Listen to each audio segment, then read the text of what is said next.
सरजी, सहकार महर्षी दिलीपरावजी देशमुख तुम्हाला का भावतात? काय सांगाल तुम्ही आम्हाला? दिलीपराव साहेबांच्याबद्दल बोलायचं म्हटलं तर सहकारात काम करत असताना मी त्यांचा एक कार्यकर्ता म्हणून मी ज्यावेळेस कामाला लागलो, तर त्यांची जी कार्यकर्त्यांना बरोबर घेऊन जाण्याची एक जी पद्धती आहे, कार्यपद्धती आहे, सहकार्यावर विश्वास टाकण्याची पद्धती आहे, त्या सहकार्याला पूर्णपणे काम करत असताना स्वातंत्र्य देण्याची जी त्यांची भूमिका आहे, ज्याच्यामुळं कार्यकर्ता घडतो, ज्याच्यामुळं सहकारी घडतो आणि मग हे नेतृत्वाच्या अंगी असलं तरच ते शक्य होतंय.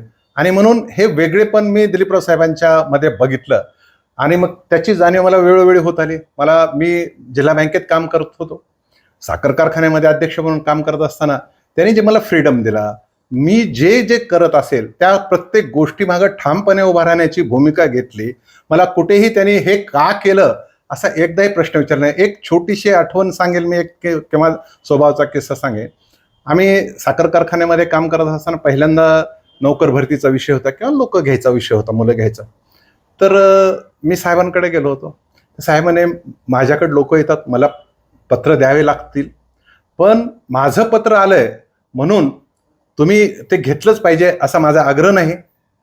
आपल्याला मेरिटमध्ये काम करायचे, मेरिटचे लोक घ्यायचे. हा साखर कारखाना ज्या शेतकरी सभासदांनी त्यांच्या पैशातून उभा केलेला आहे त्यांच्यासाठी आपल्याला काम करायचं आहे. आपल्याला काही 300-400 लोकांसाठी काम करायचं नाही. आपले निश्चितपणे आपण या भागातले मुलं, या भागातले तरुण आपण त्यांना संधी देऊ, परंतु त्यांच्यात क्वालिटी असले पाहिजे, त्यांच्यात मेरिट असले पाहिजे. आणि मग हे मेरिटचा आग्रह धरल्यामुळेच ह्या सगळ्या संस्था आहेत. आणि मग हे वेगळेपण आपल्या नेतृत्वात आहे, हे मला निश्चितपणे हा एक त्यांचा गुण जो आहे तो भावला.